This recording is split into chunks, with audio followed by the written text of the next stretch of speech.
To Be a Better Stallion, written by Autumn Wind.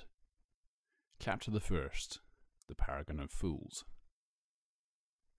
How quaint. I would have expected a lady of her charm to reside in a village with far more grandeur. Ponyville's market was rather crowded today, and many ponies were up and about.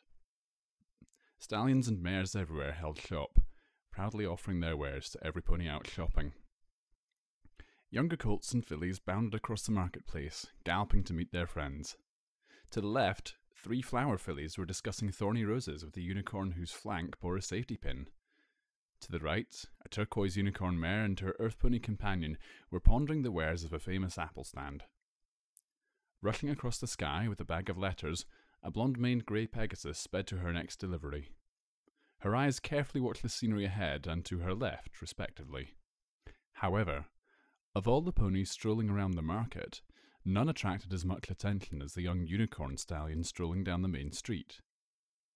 He kept up a brisk trot, visibly relishing the swooning looks of the young mares whose attentions his dashing looks attracted. His coat shone under the noon sun, a dazzling white as pure as diamond. He bore a long golden mane, which was finely groomed and fluttered with the purest of elegance as he trotted. Piercing through those golden waves, his ivory horn stood proudly towards the sky. Its remarkable length did nothing to humble his regal appearance. He had chosen to dress simply today, bearing only a simple yet elegant bow tie of a most poignant burgundy, and a pair of light silk saddlebags. The magnificent Prince Blueblood had come to town on personal business.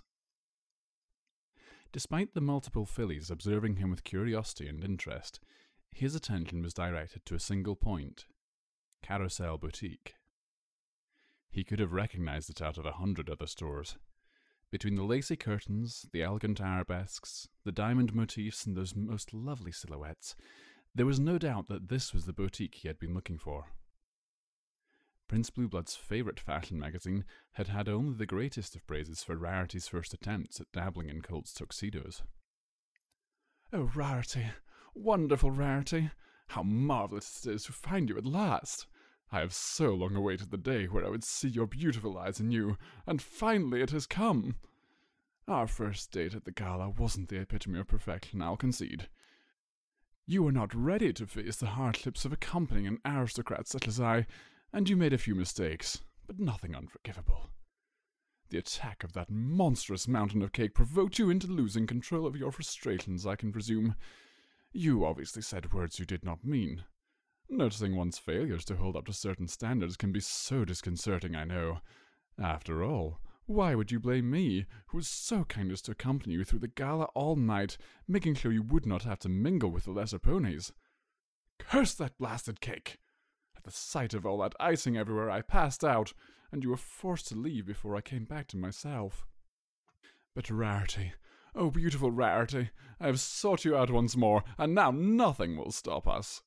By now you have surely researched the protocol of high society courtship, and you wait me every day, for you know that my love-struck heart will lead me to you." Prince Blueblood could already imagine the scene. She would open the door, their eyes would meet. He would present her with a lovely bouquet. They would hesitate for a moment, and then a kiss would unite them forever, allowing them to resume what they had failed to achieve a month ago. That was the only way things could go. After all, he was the most desirable stallion in all of Canterlot, and she was such a marvellous mare. "At the gala, oh fair lady, your first beauty caught my eye. In an instant you stole my heart at the gala. Oh, what a thrill when our hooves touched, and how wonderful your smile. So many dreams it inspired that night at the gala." The indigo door slammed shut with a resounding crash, leaving the beleaguered stallion to blankly stutter the remainder of his planned speech. "And so I have come to offer you a second chance." For several minutes, Blueblood hesitated. Such a fierce refusal was a very uncommon experience for him. The noble daughters of his family's friends were usually head over heels for him. What was he supposed to do now? He thought for a moment. He slammed the door in the middle of my sentence. How rude! This can't be the mare who struck my heart at the gala, can it? Surely she must have made a mistake and confused me for one of her more unruly neighbours. With a deep breath, he adjusted his bow tie and straightened his mane before knocking a second time. This time the door did not open. He saw her form pass in front of the elegantly frosted window and linger for a moment before disappearing into the boutique. Moments later, a light creak was heard. Prince Blueblood's eyes lowered towards the ground from where the sound had emanated. A small pet door swung on its hinges. Blueblood observed in confusion. A speck of white caught his left eye, and his head turned. What a most immaculate pet she has. This is a mare who knows elegance to its finest details. Look at that finely brushed coat, and that wonderful little gem-studded collar. That ribbon on her head is a very nice touch. Oh, look at that little tail swishing to and fro. Who's a nice kitty? Who is? Ooh, would you look at that? She's smiling at me. My, Lady Rarity has done some very good work polishing those claws, and look at these fangs. Suddenly, in a burst of white, there was no more elegance. There was only agony. After several minutes of panicked galloping and an unwanted but necessary plunge into the first body of water he could find, Blueblood had finally been relieved of the monstrous plague of claws and fangs that had taken to assaulting his flanks. Hissing with the fury of 1,000 tigers, Opalescence had run back into town. Letting loose a sigh from deep within the confines of his heart, the ravaged unicorn called forth a brush from his saddlebag and took to fixing the terrible damage the feline in the plunge had inflicted on his wonderful grooming. She has rejected me. How is this possible? As far as he could remember, no mare had ever refused his company before, had they? Prince Blueblood sifted through his memories for a moment, remembering the other fillies who had loved him. Had he ever been rejected? His first love had been a Pegasus filly by the name of Amethyst, the daughter of Baron Emerald Heart. She had sought him out when the two of them were very young, neither of them having yet earned their cutie marks.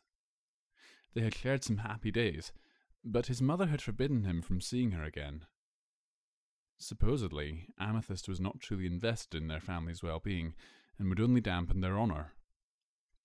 He had wished to oppose, but he knew that if he had, Mother would have given him the spanking of a lifetime, and confined him to his bedroom for at least a week.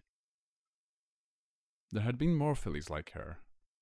They had sought him out, or their families had suggested arranged marriages, but in the end, it had always been him who had had to end the relations. His mother had never approved of the mares he had found interest in, and the idea of confronting the matriarch of his family was simply not something he could consider. Aristocratic families such as his had strong honour codes, and there was no going against them without attracting much negative attention to oneself. However, for all his failed romances, he had to come to a conclusion. He had never been rejected before. The experience was entirely alien to him, a feeling the likes of which he had never had to face before, a deep sorrow tearing at his heart. Oh, woe is me! What is a stallion to do? Love is but a cruel mistress, setting my heart ablaze for a mare who will not even look at me. Whatever shall I do? Oh, fate, I beg of thee, give me a chance to soothe my bleeding soul. Give me hope. Sweet Apple Acres had been a loud nest of chaos all day, thanks to Applebloom and her friends trying every single farm task they could possibly think of, from "Judy my Crusader pig feeders, yay!" all the way to "Judy my Crusader field plowers, yay!" Applejack had been working her tail off all day doing damage control, from reeling the escaped pig back in to replanting the carrots and potatoes that had been prematurely uprooted. Finally, after several hours of frolicking to and fro and making a nuisance of themselves, the three fillies had headed to Applebloom's bedroom for a sleepover. Applejack had wished them all good night and tasked her brother with checking on the fillies now and then to make sure they didn't get into any more shenanigans for the day. She needed some rest, and she knew the best way to find it. Night had fallen just recently, and Luna's moon was waking up in the sky, bathing the outskirts of Ponyville in a quiet glow. There was hardly a sound to break the silence, only the singing of a single cricket and the quiet babbling of a placid stream.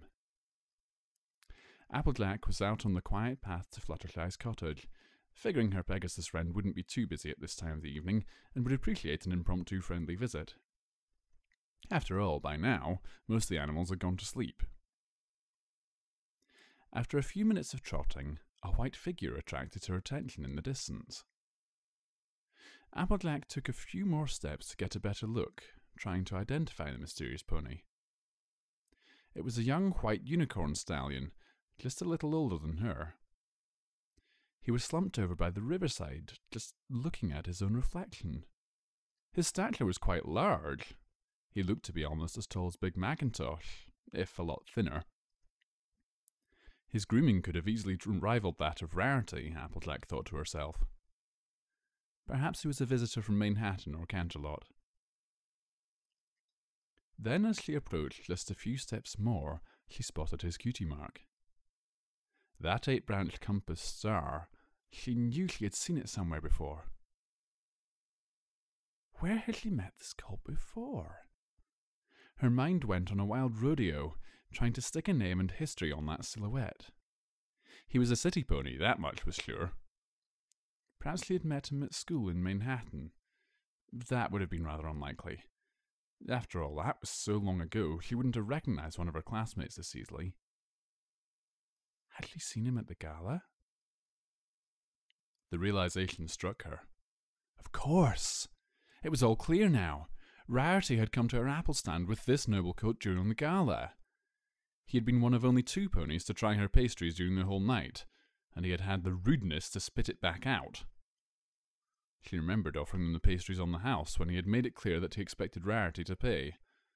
Most of all, she remembered Rarity coming to cry on her shoulder that night, when she had no longer been able to hide her sadness at the miserable failure that her date had wound up being. That last part Applejack couldn't forgive.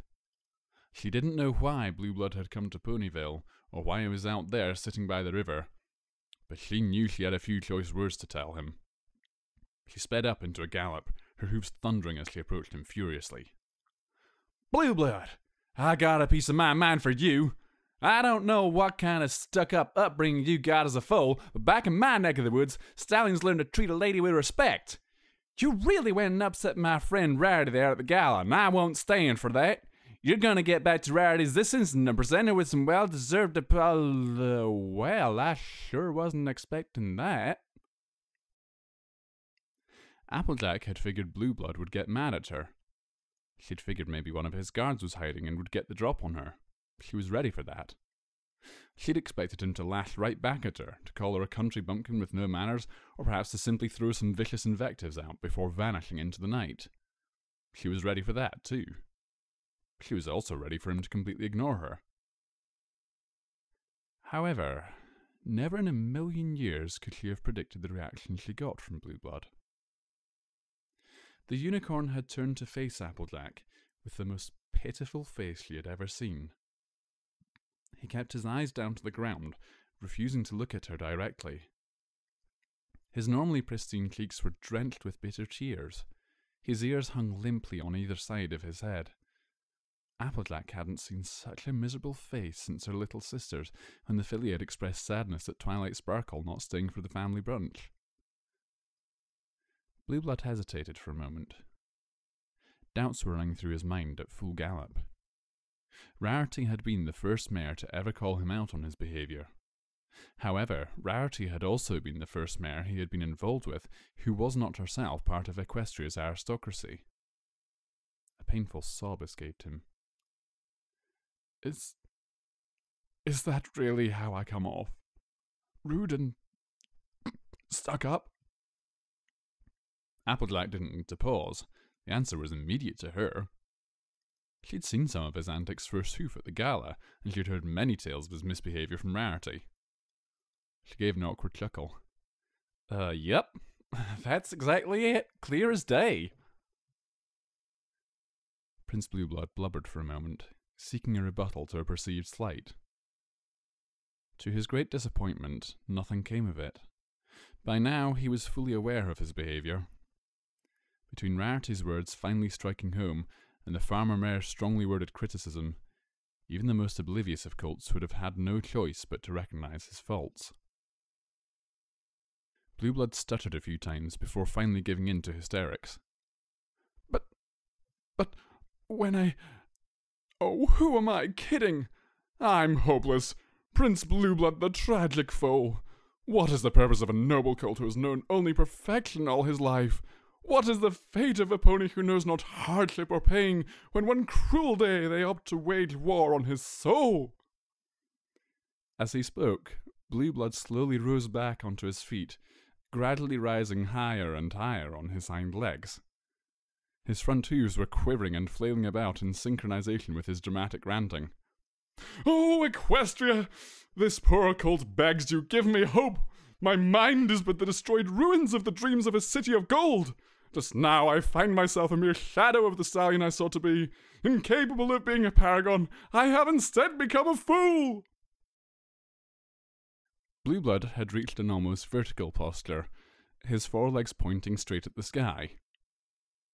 His voice had erupted into a booming call, bellowing his fear and pain at the heavens. Applejack stared at him, flabbergasted. She was reminded of Rarity, but never had she expected such a display from a noble such as Blueblood. She observed silently, knowing from experience that it was pointless to interrupt him. "Celestia! Oh, great aunt in the sky, please show me the way! I am wandering blind! Is this the end of this poor forsaken fool? I beseech thee, O princess, give me a sign! How, oh how can I redeem myself?" The world swirled around the hysterical colt for a moment, as the impracticality of his posture caught up to him. Ponies were not meant to stand on their hind legs for such a long time. Blueblood stumbled backwards, falling onto his back with a heavy thump. In a daze, he opened his eyes a moment later. Stern green eyes were looking down on him, showing amusement and concern in equal parts. "Ah, you okay there, Sugar Cube?" Blueblood rolled over, back onto his legs. His coat was dirty and his mane was dishevelled, and somewhere along the way he had lost his bow tie. His head hung low, and he gave a deep sigh. "I've seen better days." Applejack hesitated for a moment. She'd heard some pretty awful things about Blueblood from Rarity, but right now he looked like he could really use some help. After a moment of reflection, she decided it wouldn't be right to just leave him there, and that she might as well take the plunge. "How about you follow me back into town, and we'll see what we can do for your troubles. It's getting pretty late out here." Applejack pondered for a moment. "I reckon my brother'll know what to do with you." To be continued. Coming up next in To Be a Better Stallion. "Oh, what did I get myself into? All I asked for was an elegant mare, and I wind up honour-bound to my own loony emotional self." Prince Blueblood. "Rarity, I'm not asking you to trust him. I'm asking you to trust me. I know you don't think there's any hope for him, and I'll admit I have my doubts too, but somehow I can't shake the feeling something good might come out of this." Applejack. "Oh my gosh, you're Prince Blueblood!" Diamond Tiara. "You're like even more handsome than in magazines." Silver Spoon. "I'm sorry, Mother, please don't spank me." Prince Blueblood. Thank you for listening to this chapter, and see you next time.